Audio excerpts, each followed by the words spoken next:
आप सभी को हरतालिका तीज की बहुत ढेर सारी शुभकामनाएं। आज हम एक चम्मच की मदद से ही तीनों मूर्तियों को यहाँ पे बनाएंगे मिट्टी से। तो यहाँ पे मिट्टी को मैंने पहले से भिगो दिया था और इसमें गंगा जल का थोड़ा सा पानी डाल दिया था। अब यहाँ पे एक लकड़ी का पाटा लिया है जिसमें केले के पत्ते को बिछा करके हम यहाँ पे मूर्ति बनाएंगे। तो यहाँ पे मैंने थोड़ी सी मिट्टी ली है। एक चौकोर आकार का पहले एक आसन देंगे जिसमें भगवान को हम बिठाने वाले हैं। तो आसन को मैंने बना दिया है। बीच बीच में आपको यहाँ पे पानी लगा लगा करके मिट्टी को चिकना करना है।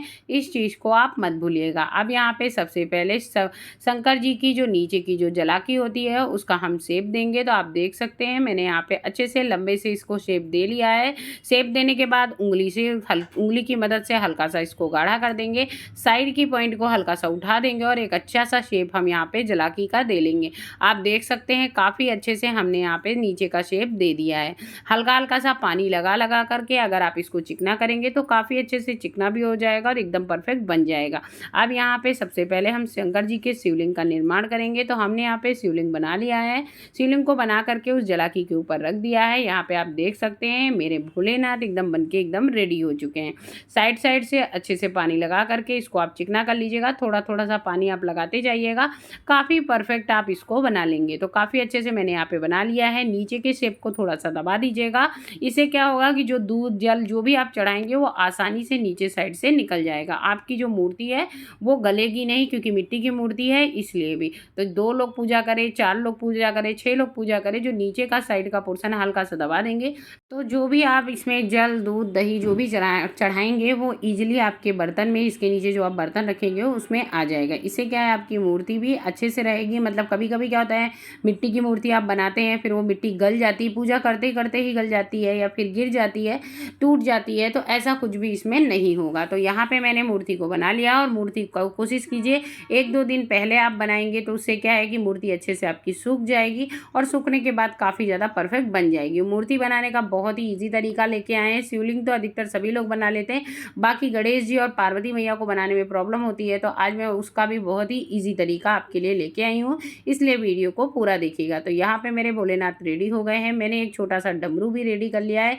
इसी के ऊपर बनी हुई त्रिशूल की जो रचना है उसको भी मैंने यहाँ पे लगा दिया है।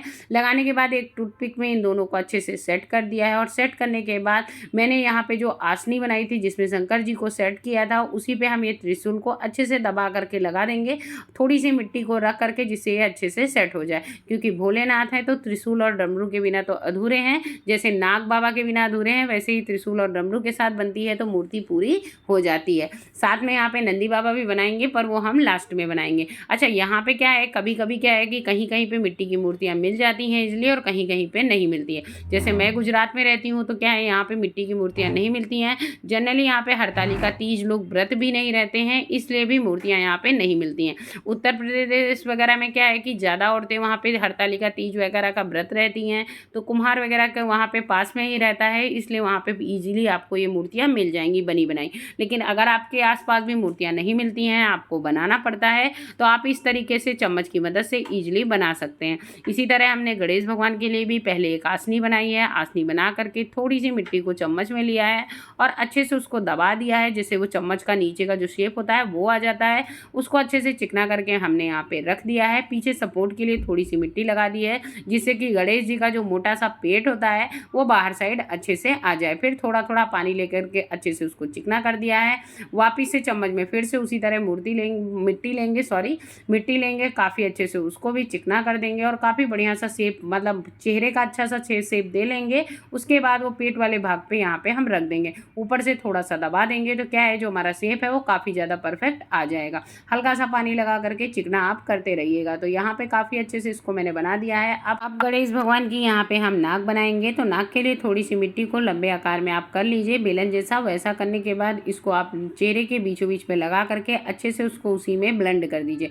हल्का सा पानी लगा करके ब्लेंड कर देंगे तो एकदम परफेक्टली आपकी जो नाक है गणेश भगवान की लंबी सी वो एकदम अच्छे से यहाँ पे सेट हो जाएगी। अच्छे से ऊपर से चिपकाने के बाद गणेश भगवान की जो सूंड होती है वो अंदर साइड को दबी होती है तो लोग बोलते हैं उसे शुभ माना जाता है।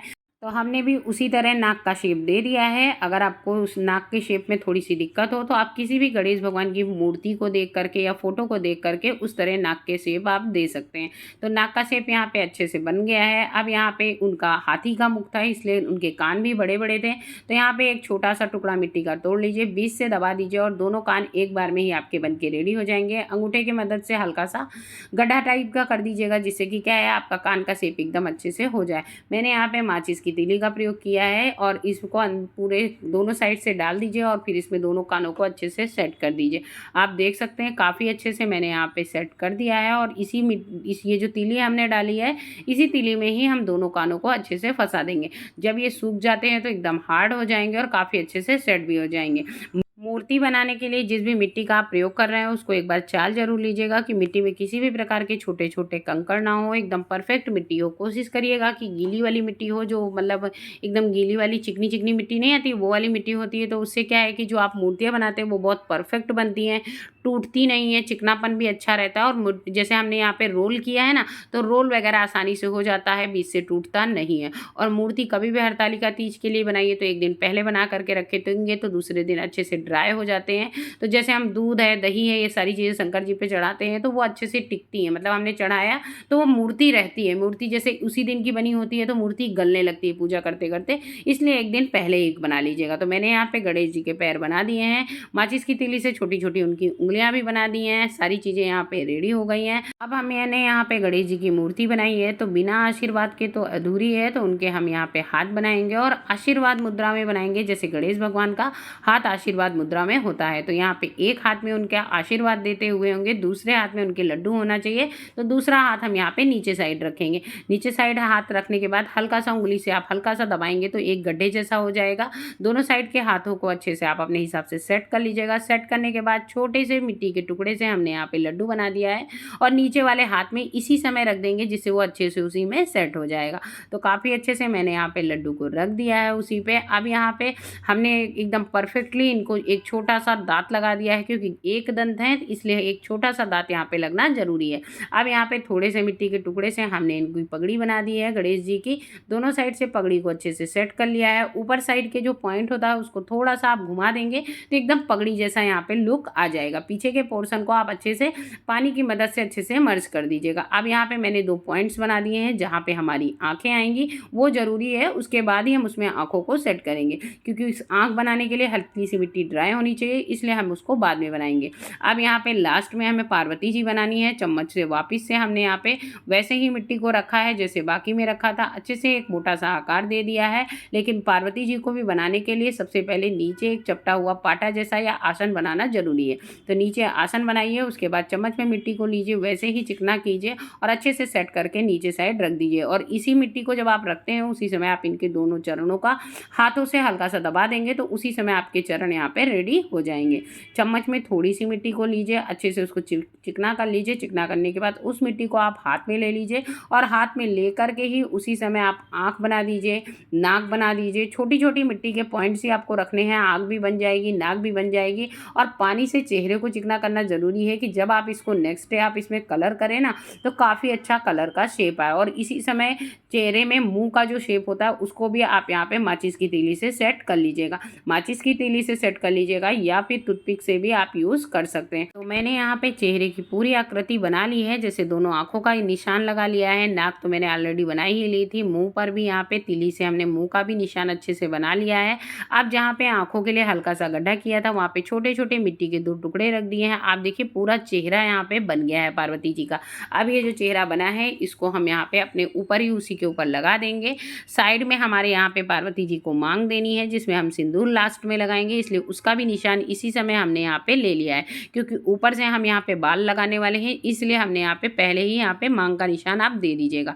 वैसे ही सेम जैसे गणेश जी के हमने हाथों में आशीर्वाद की मुद्रा की थी, तो एक साइड हमने यहाँ पे हाथ बना दिया है। मिट्टी की थोड़ी थोड़ी सी रोटियों को रोटी जैसा जैसा आप उसको बेल सकते हैं या फिर हाथ से भी पतला पतला चपटा कर सकते हैं और ऊपर से आप यहाँ पे रख दीजिए, जिससे उनके बाल हो जाएंगे। उसी के ऊपर आप यहाँ पे मतलब टूथपिक से या माचिस की तीली से ईजिली आप यहाँ पे हल्की हल्की लाइनें कर दीजिएगा, जिससे बाल के निशान यहाँ पे बन जाए। तो दोनों साइड से हमने यहाँ पे बाल का निशान बना दिया है। अब यहाँ पे एक माचिस की तीली से बीच का जो मांग वाला पोर्शन है उसको हल्का सा गाढ़ा कर दीजिए, जिससे कि क्या है वहाँ पे जब आप सिंदूर लगाएंगे तो आपकी जो मतलब मूर्ति है उसकी जो सुंदरता है वो और भी ज़्यादा परफेक्ट आ जाएगी। अब यहाँ पे जब तक वो मूर्ति हमारी सूख रही थी तब तक हमने सोचा चलिए नंदी भगवान बना लेते हैं, क्योंकि क्या है मूर्ति को सूखने का भी टाइम देना पड़ता है, नहीं तो एक ही समय पे पूरी मूर्ति एक ही मूर्ति आप बनाते रहेंगे तो वो धीरे धीरे मिट्टी उसकी गिरने लगती है, मतलब जो आपने बनाया है परफेक्टली वो भी थोड़ा सा इधर उधर होने लगता है। तो जब तक वो पार्वती जी की मूर्ति हल्की सी सूख रही थी तो मैंने यहाँ पे नंदी भगवान का निर्माण कर दिया है।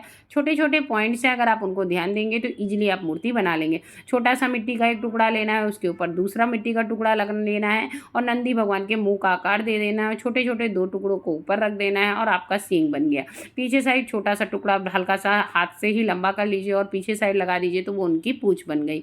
अब यहाँ पे मैंने सोचा गणेश भगवान भी बने हैं, नंदी भगवान आ गए तो चूहा महाराज क्यों ना आ जाए। तो हमने यहाँ पे मूषक देव का निर्माण कर दिया है। छोटी सी मिट्टी का हल्का सा टुकड़ा लिया है, पीछे साइड पूंछ बना दी है, 2 बड़ी बड़ी आंखें रख दी हैं। गणेश भगवान की भी सवारी हो गई है मूषक देव। तो यहाँ पे मैंने काफ़ी अच्छे से बना दिया है। पार्वती जी के भी आगे साइड से भी मैंने यहाँ पे बाल को साइड में चिपका दिया है, आप देख सकते हैं एकदम परफेक्टली। उनमें हल्की हल्की सी लकड़ी से ही हमने यहाँ पे लाइनिंग भी कर दी है। आशीर्वाद मुद्रा में ही हमारी पार्वती जी भी हैं, तो एकदम परफेक्ट हो गई है। एक साइड का हमने यहाँ पे छोटा सा कान बना दिया है, क्योंकि दूसरे साइड का जो कान था उसको हमने बालों से ढक दिया है, इसलिए एक साइड का कान जो है उसको थोड़ा सा हमने यहाँ पे हाईलाइट कर दिया है, जिसमें वो झुमका या कुछ पहनेंगी तो वो दिखेगा। तो यहाँ पे काफ़ी अच्छे से सारी चीज़ें हो गई हैं। दूसरे दिन मूर्ति हमारी काफ़ी अच्छे से सूख गई थी। तो अब हमने यहाँ पे जिस हिसाब से आपको कलर करना है उस हिसाब से आप कलर कर लीजिए। तो ये नीचे की जो आसनी है उसको हमने वाइट किया है। हमारे नंदी भगवान वाइट होते हैं, आप किसी भी शंकर भगवान के मंदिर में जाइए तो वहाँ पे हमने उस हिसाब से उसको वाइट कर दिया है। ऊपर की सींगों को हम ब्लैक करेंगे, पर वाइट कलर जब हमारा सूख जाएगा तब तक हमने यहाँ पे क्या किया है, स्किन कलर का जो हमारे गणेश जी थे उनको कर दिया है, पार्वती जी को कर दिया है। क्योंकि मैंने कलर करते पूरा नहीं दिखाया है, क्योंकि हमारा जो वीडियो है वो काफ़ी लंबा हो जाएगा। मूर्ति बनाने में भी मुझे कम से कम 20 मिनट से 30 मिनट लगे थे। दूसरे दिन कलर करने में 5 से 10 मिनट ही लगे थे, बहुत ज़्यादा टाइम नहीं लगा है। तो आप भी चम्मच की मदद से इस तरह शेप दे सकते हैं, काफ़ी परफेक्ट शेप आता है। तो यहाँ पे शंकर भगवान को मैंने ब्लैक कलर से कर दिया है। और एक चीज़ का ध्यान रखिएगा, जब भी आप जो भी कलर उठाए ना, वो कलर आपको जहाँ जहाँ करना है एक बार में ही आप कर दीजिए। जैसे मैंने ब्लैक कलर उठाया तो शंकर भगवान को कर दिया, पार्वती माँ के बाल कर दिए। येलो कलर उठाया तो त्रिशूल कर दिया, नीचे ब्राउन कलर उठाया तो डमरू और मूषक कर दिया। क्योंकि सभी बोल रहे थे चूहा काला नहीं होता है, तो मैंने डमरू को ब्राउन किया, तो फिर मूषक देव को भी ब्राउन कर दिया। रेड उठाया तो पार्वती माँ मतलब गणेश भगवान की पगड़ी की पार्वती माँ को हल्का सा सिंदूर भी उसी रेड कलर से यहाँ पे लगा दिया है। अब सबसे मेन पॉइंट आया कि एकदम पतले ब्रश से शंकर भगवान के जो उनका तिलक होता है उसको करना था, तो वो बहुत ध्यान से करना था। तो यहाँ पे मैंने तिलक भी काफ़ी अच्छे से शंकर भगवान का कर दिया है। 3 लाइनों में उनका जो तिलक बनता है वैसे ही सेम एज इट इज़ हमने यहाँ पे तिलक बना दिया है। फिर यहाँ पे हमने सोचा बीच में आँख भी बना देते हैं, पर फिर मैंने कुछ फ़ोटो सर्च की तो वहाँ पे रेड कलर का चंदन लगा हुआ था। तो मैंने कहा लास्ट में या जब वाइट कलर सूख जाएगा उसके बाद हम यहाँ पे रेड कलर का चंदन लगा देंगे। तो मैंने काफ़ी मतलब बहुत ही ध्यान से ये पूरा मैंने प्रोसेस कर दिया। उनका तिलक बनाना ही सबसे ज़्यादा मेन होता है, ज़रा सा भी हिल गया तो बहुत ज़्यादा दिक्कत हो जाएगी। फिर हमने ब्लैक कलर वापस से पतले ब्रश में उठाया, जिससे मैंने गणेश जी की आँखें बनाई एकदम अच्छे से। और हाँ, मैंने वहाँ पे ना जहाँ पे मैंने आँख का निशान लगाया था वहाँ पे पतली पतली एकदम जैसे पत्ती के आकार की मतलब मिट्टी को ले लिया था और उन दोनों को दोनों साइड यहाँ पे चिपका दिया था, जिससे कि क्या है कि हमारी आँखों का निशान भी आ गया था और आँखें जो होती वो उभर के भी आ गई थी। तो उसी ब्लैक कलर से हमने नंदी भगवान की सींगें कर दी, गणेश जी की आँखें भी बना दी, पार्वती जी की भी आँखें हमने यहाँ पे बना दी। फिर रेड कलर वापस से पतले ब्रश पे उठाया और उससे हमने पार्वती जी को लिपस्टिक लगा दी। औरतों का जो भी श्रृंगार होता है वो पूरा मैंने यहाँ पे कर दिया था। थोड़ी थोड़ी डिटेलिंग थी जो लास्ट में मैंने पतले ब्रश से की थी। तो काफ़ी अच्छे से यहाँ पे मेरी मूर्ति बनके रेडी हो गई थी। और यहाँ पे आप देख सकते हैं मेरी मूर्ति बनके एकदम रेडी हो गई है। और आप सबको भी अगर मेरी बनाई हुई है मूर्ति का वीडियो अच्छा लगे तो प्लीज़ हमारे चैनल को सब्सक्राइब कीजिएगा, वीडियो को लाइक कीजिएगा और हमें सपोर्ट कीजिएगा। फिर मिलूंगी गाइज एक नए वीडियो के साथ, फिर वो चाहे कुकिंग हो या फिर सिलाई। आप तब तक के लिए बाय बाय, जय श्री कृष्ण। और आप देखिए लास्ट में मैंने आप भोलेनाथ को रेड कलर का टीका लगाया।